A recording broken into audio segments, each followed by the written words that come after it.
नमस्कार, राम राम हरियाणा देख रहे हैं आप। मैं हूं आपके साथ Bharat Tripathi. One nation one election को लेकर सीएम सैनी का बयान सामने आया। उन्होंने कहा कि one nation one election bill pass होने से देश का समय और खर्च बचेगा। इस दौरान मुख्यमंत्री ने one nation one election bill pass होने से बार बार पंचायत, नगरपालिका, विधानसभा और लोकसभा चुनाव में नहीं उलझना पड़ेगा, देश का समय बचेगा और विकास को गति मिलेगी।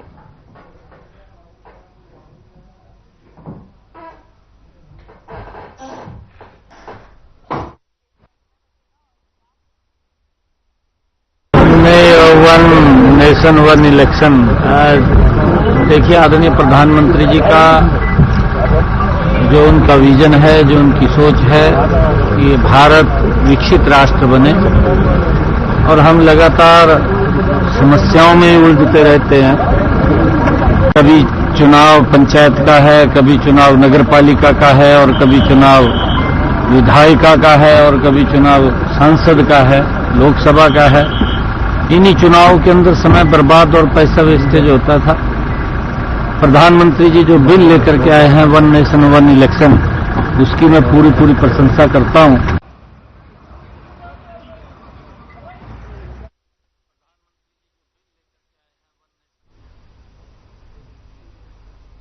खाद्य नागरिक आपूर्ति एवं उपभोक्ता मंत्री राजेश नागर हाल ही में धर्मनगरी कुरुक्षेत्र पहुंचे, जहां उन्होंने जिला लोक संपर्क और कष्ट निवारण समिति की बैठक में 14 समस्याओं पर सुनवाई की, तो वहीं 7 समस्याओं का निपटारा किया।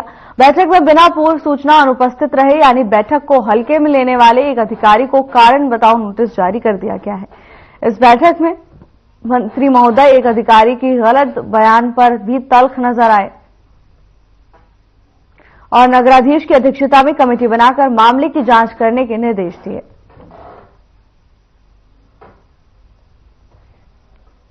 हाँ सर, हाँ जी सर, पर वो खाली देखो आज 14 कंप्लेंट आई थी, उसमें से 7 को फाइल किया गया और 7 में दूसरी 7 बची, उसमें से एक में कोर्ट केस चल रहा है। खाली 6 है जिनके लिए हमने आदेश दे दिए कि भाई इनको जल्दी जो भी इसकी कार्रवाई बनती है उसको कार्रवाई करें और अगली ग्रीवेंस में फिर से 6 को लेके आए। नोटिस भी जारी किया और वो गैरहाजिर थे, आज प्रेजेंट नहीं थे, तो बिना उसके जो गैरहाजिर में हमने कहा कि इसको नोटिस होने देगा। ग्रीवियंस मीटिंग में मैं माननीय मंत्री श्री कर दिया, हाँ जी, ट्रांसफॉर्म को शिफ्ट कर दिया और जो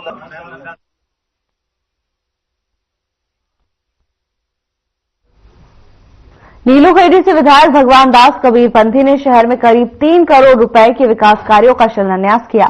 बता दें कि सबसे पहले विधायक ने नीलोखेड़ी के वार्ड नंबर 3 हैफेड कॉलोनी में सड़क निर्माण के निर्माण कार्य का शुभारंभ किया, जहां विधायक भगवान दास कबीरपंथी का लोगों के साथ समर्थकों ने फूल माला और बुके देकर उनका स्वागत किया, तो वहीं विधायक ने नारियल फोड़कर हैफेड कॉलोनी में बनने वाली सड़क का शुभारंभ किया। इसके अलावा नीलोखेड़ी की किसान बस्ती और शिव कॉलोनी में भी सड़क के निर्माण कार्यों समेत अन्य विकास कार्यों की सौगात दी।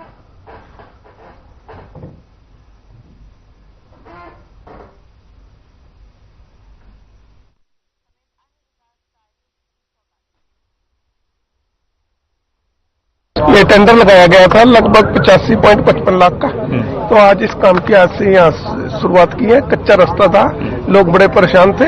अब ये सड़क बनने से जो समस्या थी निकासी की और सड़क की, अब इससे बनने से ये सारी समस्या दूर हो जाएंगी। खड़ी में आज लगभग 3 करोड़ के आसपास के आज ये शिलान्यास होंगे, क्योंकि एक किसान बस्ती में उस साइड में भी एक अनअप्रूव्ड कॉलोनी थी और एक शिव कॉलोनी में है। इनमें आज ये सड़कों के नालों के जो काम रुके हुए थे, आज वो उन कामों की शुरुआत की जाएगी।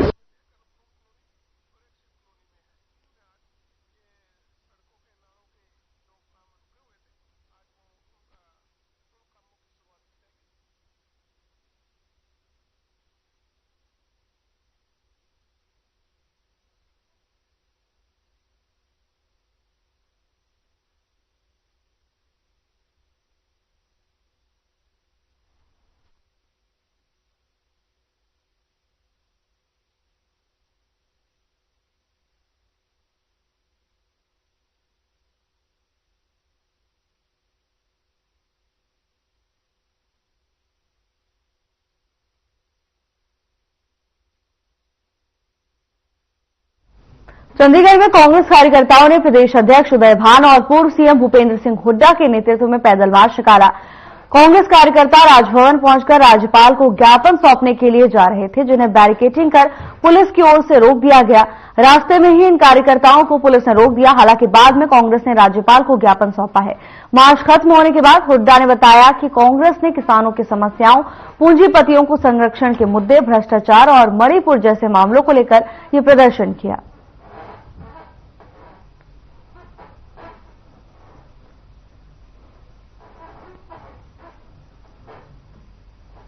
चंडीगढ़ में कांग्रेस कार्यकर्ताओं ने पैदल मार्च किया। आपको बता दें कि ये कांग्रेस कार्यकर्ता राज्यपाल को ज्ञापन सौंपने जा रहे थे, लेकिन पुलिस ने बैरिकेडिंग लगाकर इन्हें बीच रास्ते में ही रोक दिया। हालांकि पैदल मार्च खत्म होने के बाद कांग्रेस की ओर से राज्यपाल को ज्ञापन सौंपा गया है। इस पैदल मार्च में भारी संख्या में कांग्रेस कार्यकर्ता इकट्ठा हुए, हाथों में पोस्टर लिए राज्यपाल के राजभवन की ओर बढ़ते हुए नजर आ रहे थे, जिसके बाद पुलिस प्रशासन ने इन्हें बैरिकेडिंग लगाकर रोक दिया। तमाम मुद्दों को लेकर कांग्रेस लगातार सरकार को घेरने का काम कर रही है और इसी सिलसिले में पैदल मार्च निकाला गया। इस दौरान मणिपुर, भ्रष्टाचार और किसानों के मुद्दों को लेकर एक ज्ञापन राज्यपाल को सौंपा गया है। तस्वीरें चंडीगढ़ से हैं, जहां भारी संख्या में कांग्रेस कार्यकर्ता हाथों में पार्टी के झंडे और पोस्टर लेकर इकट्ठा हुए। ये कांग्रेस कार्यकर्ता राज्यपाल के पास ज्ञापन सौंपने जा रहे थे, लेकिन पुलिस ने इन्हें बैरिकेडिंग लगाकर रास्ते में ही रोक दिया। जानकारी के मुताबिक तमाम मुद्दों पर सरकार को घेरने का काम कांग्रेस कर रही है।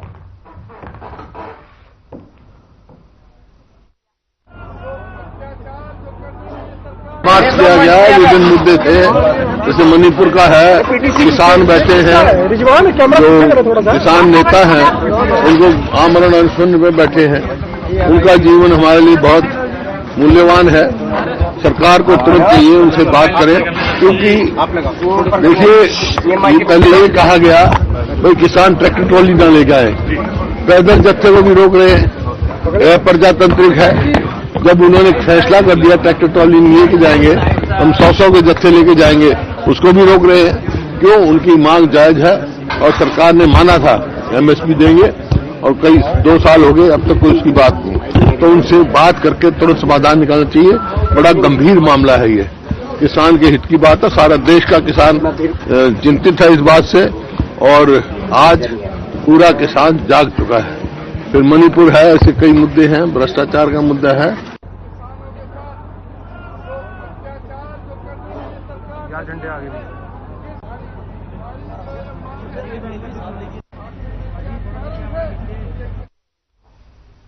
हरियाणा में पंजाब बॉर्डर पर किसान आंदोलन जारी है, जिसे लेकर इन्होंने अभय सिंह चौटाला की अगुवाई में राज्यपाल को ज्ञापन सौंपा है। ज्ञापन सौंपने के बाद अभय चौटाला ने जानकारी देते हुए बताया कि किसान आंदोलन की आड़ में सरकार लोगों को परेशान कर रही है। 2 मुख्य सड़क मार्ग बंद होने से लोगों को परेशानियों का सामना करना पड़ रहा है। अभय चौटाला ने और क्या कुछ कहा, आइए आपको सुनाते हैं।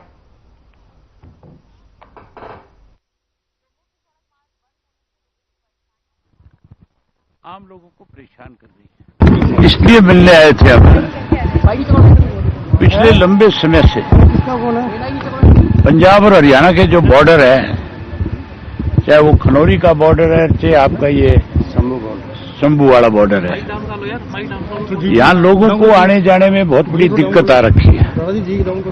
सरकार किसान की आड़ में आम लोगों को परेशान कर रही है, जबकि सुप्रीम कोर्ट ने भी यह कह दिया कि आप किसी को जाने से रोक नहीं सकते। हमने महामहिम से कहा है कि ये सरकार लगातार लोगों को परेशान करने में लगी हुई है।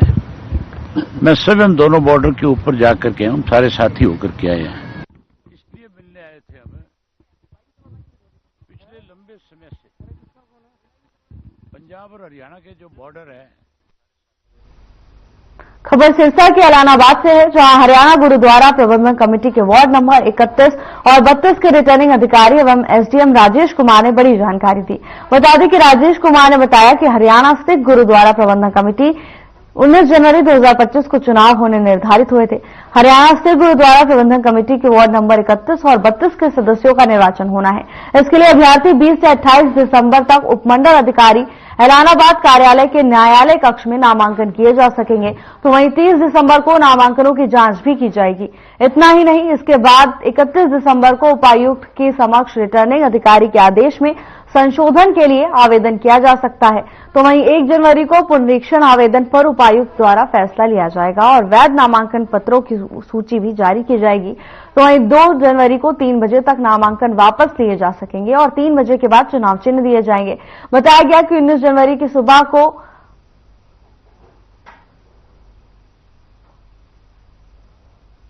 आज से शाम 5 बजे तक मतदान प्रक्रिया चलेगी। मतदान के बाद मतदान केंद्रों पर मतदान समाप्ति के तुरंत बाद मतगणना होगी। सिरसा में गुरुद्वारा प्रबंधक कमेटी के चुनाव को लेकर तैयारियां शुरू कर दी गई हैं। 19 जनवरी 2025 को ये चुनाव होना है, जिसको लेकर रिटर्निंग अधिकारी और एसडीएम ने पूरी तरह से कमर कस ली है। सभी तरह की प्रशासनिक तैयारियां जोरों शोरों से की जा रही हैं। इसके साथ ही नामांकन वापस लेने और नामांकन दाखिल करने की तारीखों का ऐलान भी कर दिया गया है। 19 जनवरी को मतदान के बाद तुरंत मतगणना की जाएगी और फैसला सबके सामने आ जाएगा। रिटर्निंग अधिकारी और एसडीएम इस मामले को लेकर पूरी तरह से सतर्क नजर आ रहे हैं। 19 जनवरी 2025 को चुनाव होने हैं और इसी सिलसिले में तैयारियां शुरू कर दी गई हैं। मतदान होने के तुरंत बाद मतगणना की प्रक्रिया भी शुरू कर दी जाएगी, जिससे जल्द से जल्द फैसला सुनाया जा सके। सिरसा में गुरुद्वारा प्रबंधक कमेटी के चुनाव को लेकर सभी प्रशासनिक तैयारियां शुरू कर दी गई हैं।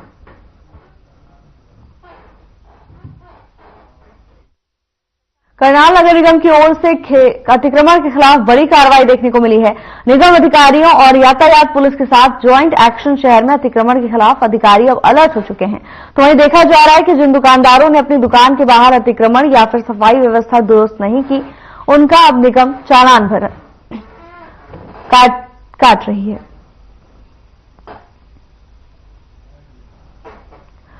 करनाल में अतिक्रमणकारियों पर अब प्रशासन सख्त नजर आ रहा है। इसके साथ ही जिन दुकानदारों ने अपने दुकान के बाहर सफाई व्यवस्था ठीक नहीं रखी, इसके साथ ही जहां भी अतिक्रमण नजर आया है वहां पुलिस की ओर से सख्त एक्शन लिया जा रहा है। पुलिस ने ऐसे दुकानदारों का भारी भरकम चालान किया है। निगम की ओर से बड़ी कार्रवाई की गई है, जहां अतिक्रमणकारियों को सख्त चेतावनी देने के बाद अब पुलिस ने एक्शन लेना शुरू कर दिया है। आपको बता दें कि कुछ समय पहले प्रशासन की ओर से लोगों को हिदायत दी गई थी कि अपने दुकानों के बाहर या प्रतिष्ठानों के बाहर किसी भी तरह के अवैध अतिक्रमण ना करें और ना ही गंदगी फैलने दें। पुलिस की इस नसीहत को अनदेखा करने के बाद अब पुलिस प्रशासन ने एक्शन लेना शुरू कर दिया है।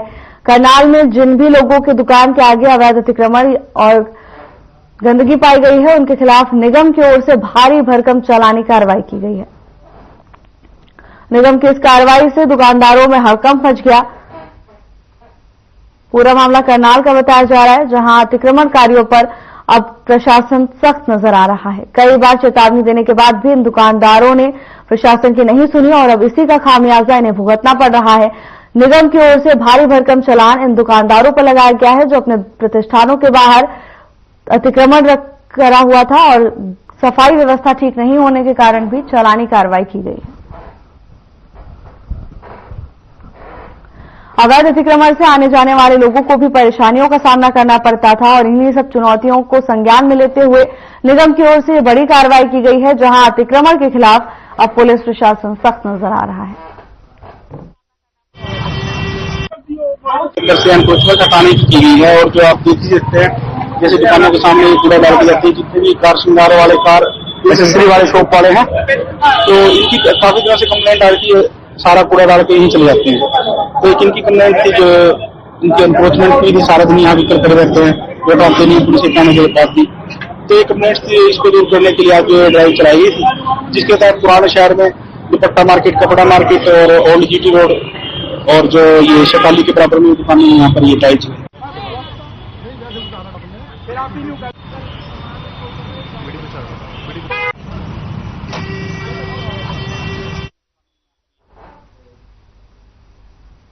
फरीदाबाद में एयर क्वालिटी इंडेक्स खतरनाक श्रेणी में पहुंच गया है। एयर क्वालिटी इंडेक्स 350 के पार पहुंच गया। पूरे शहर को स्मॉग ने अपनी चपेट में ले लिया है। तो वहीं दूसरी तरफ फरीदाबाद का पारा भी 6 डिग्री सेल्सियस पर पहुंच गया है।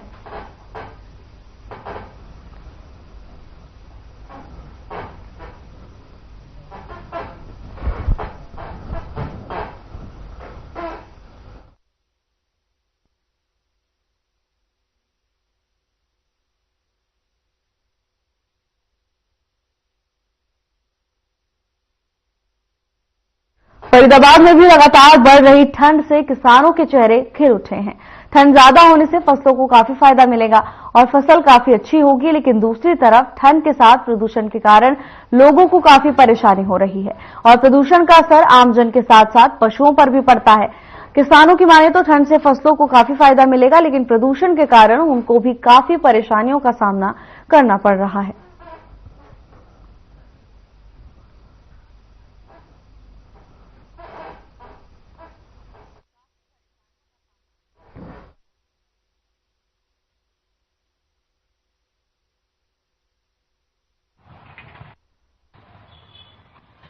सर्दी बहुत बढ़िया पड़ी है, फसल के लिए बहुत अच्छी है, बहुत फर्स्ट क्लास चल रही है और फसल बड़ी अच्छी चल रही है। इससे फसल अब की बार अच्छी होगी। अब की बार फसल अच्छी होगी। अच्छा, और महेंद्र जी, पॉल्यूशन का स्तर भी फरीदाबाद में काफी ज्यादा खराब है, तो इससे क्या फसल में कुछ नुकसान? हाँ, फसल में थोड़ा नुकसान पॉल्यूशन का होता है, इसका फसल को भी है, इंसान को भी है। पॉल्यूशन का तो नुकसान है। सर्दी तो बढ़िया है, फसल के लिए ठीक है, लेकिन प्रदूषण का नुकसान है। प्रदूषण से नुकसान है? हाँ जी, पशु के लिए भी और आदमी के लिए भी, उसके फसल के लिए भी। खाद बीज की अब की बार कुछ सुनाई में आ रही है कि किसान को काफी परेशानी खाद सारी दिक्कत है, खाद मिल ही नहीं रहा जी। अच्छा, तो पहले डीएपी मिला ना, यूरिया मिल रहा। अच्छा, जाते हैं लेने के लिए, क्या कहते हैं वो?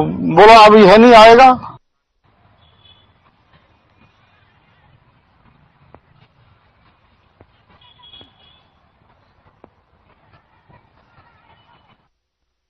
खबर भवानीखेड़ा से है, जहां एक गंभीर हादसा हुआ है। बता दें कि भवानीखेड़ा में रोडवेज बस पलटने से करीब 2 दर्जन लोग घायल हो गए, तो वहीं इनमें से कई लोगों की हालत नाजुक बताई जा रही है।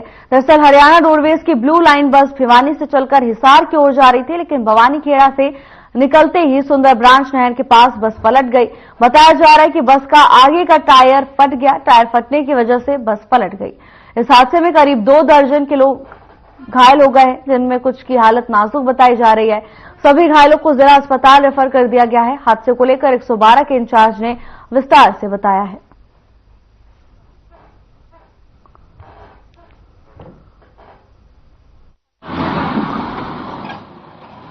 भाई हमारे पास कॉल आई थी, भाई रोड पर बस पलट गई और एक्सीडेंट हो गया। हम जल्द से जल्द 5 मिनट में पहुंच के ना घायल व्यक्ति को हॉस्पिटल पहुंचा दिया और रोड को क्लियर करा जी। ये कहाँ से चली थी, कहाँ जा रही थी? ये सर बता रहे थे भिवानी से चलकर हिसार जा रही थी। कितने सवारियां बैठी थी लगभग? सवारी तो सवारियों से पता कर रहा था जी, ये बता रहे थे फुल भरी थी बस। लगभग कितनी सवारियों में चोटें लगी हैं? चोटें जी कम से कम 10-12 सवारियों को। 11 मरीज आए थे टोटल, जिसमें से 3 ज्यादा सीरियस थे, बाकी एक्सरे और अल्ट्रासाउंड के लिए। क्या ऐसा बताया जा रहा है कि जो एक्सीडेंट का मामला था, किस चीज के साथ में एक्सीडेंट? ड्राइवर ने जो बयान दिया है, उसने कहा है कि टायर फटा है और उससे डिसबैलेंस हुई है, बाकी तो नहीं पता हमें।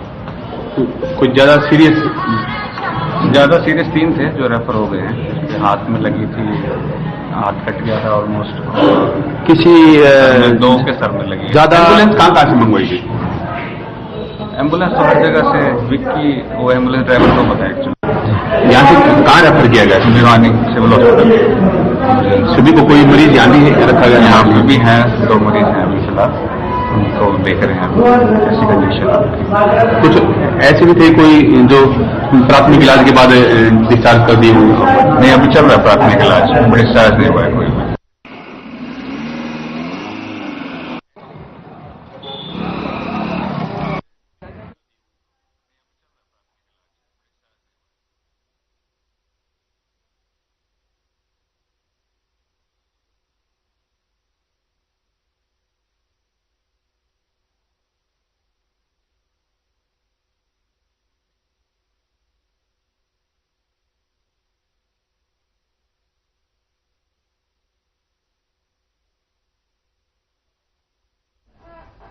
फरीदाबाद में ऑटो रिक्शा चालकों ने सैकड़ों की संख्या में एकत्रित होकर प्रदर्शन कर डीसी को ज्ञापन सौंपकर मांग की है।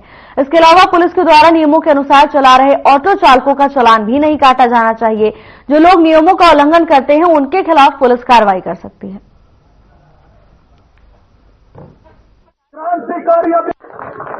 मुझे मांगता कि हमारी एक तो जो हमारा ये प्रशासन है, ये नाजायज चलान एक ड्राइवर के 25-25 हजार 30 हजार के चलान करते हैं।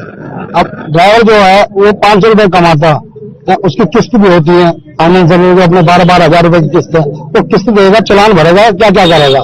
इतना परेशान है हमारा ऑटो ड्राइवर प्रशासन से कि जगह जगह चलान वैसे भी करना और ऑनलाइन भी, फोटो खींच के जबरदस्ती ऑटो चलते हुएगा फोटो खींच के ना चलान भेज देते हैं। ये वजह है कि पुलिस प्रशासन अपना काम करके कानून व्यवस्था नहीं देख के हम लोग के ऊपर जबरदस्ती चलान काटने की कोशिश करती है। रोड पर चलते चलते भी, खड़े खड़े भी, अगर कोई सवारी आ रही उस समय भी, और जब हम सवारी लेके चलते उस समय भी, तो हमारा चलान ऑनलाइन काट के हमारे घर भेज दिया जाता है। चलान 1-2 रुपए का नहीं होता, 5-5 हजार रुपए का, कई हजारों रुपए में चलान होता है, जबकि हमारे पास सारे कागज प्रूफ सब कुछ है, ड्राइविंग लाइसेंस है, गाड़ी का कागज है, आरसी सब कुछ है, लेकिन उसके बावजूद ये जबरदस्ती चलान काटते हैं। और जहाँ कहीं भी लोगों की इकट्ठा होता है, जहाँ कहीं भी हम लोग अपनी बात रखने की कोशिश करते हैं, हमारी बात को नहीं सुनी जाती है, उल्टा हमें धमकाया जाता है।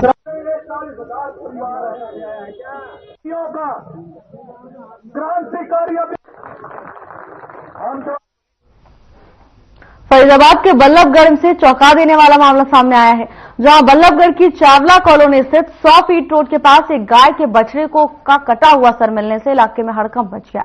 इसके बाद सूचना मिलने पर पुलिस तुरंत मौके पर पहुंची। टीम ने तुरंत कार्रवाई करते हुए बछड़े के सर को कब्जे में लेते हुए आसपास की सीसीटीवी खंगालना शुरू कर दिया है। तो वहीं हिंदू संगठन के लोगों ने मौके पर पहुंचकर जनता से जांच करने और आरोपी के खिलाफ सख्त कार्रवाई करने की पुलिस से अपील की है।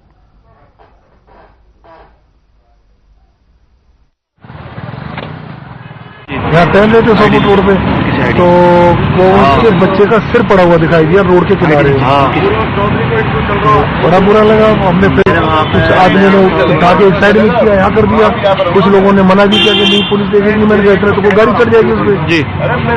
अब वो पुलिस आ गई है, उसको लेके चली गई है कटे हुए सिर को, कह रही जी कुछ कार्रवाई करेंगे। अब क्या कार्रवाई करेंगे?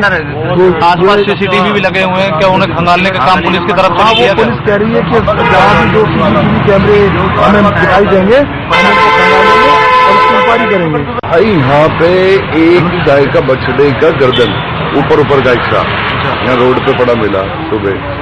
जो कुछ आने जाने वाले घूमने वाले थे ना, जो गर्दन अलग थी बाबूजी, अब वो गर्दन मिली है। अच्छा, गर्दन मिली है, ऐसा नहीं है उसका। अच्छा, नहीं है उसका नीचे का जी, सिर्फ इतना ऊपर का हिस्सा है उसका सब। फिर वो वहाँ से उठा के यहाँ रखवा दिया साइड में। प्रशासन को कंप्लेंट करी कि भैया जैसे ये मिला है कि भैया जैसे कोई विरोध ना हो किसी का, लोगों का। कितने बजे?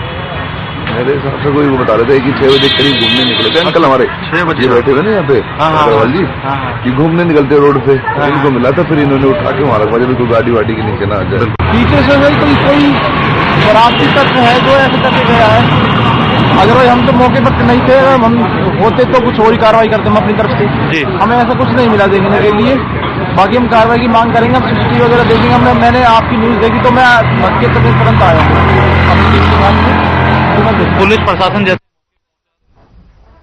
फिलहाल के लिए बस इतना ही। जल्द हाजिर होंगे नई अपडेट्स के साथ। नमस्कार।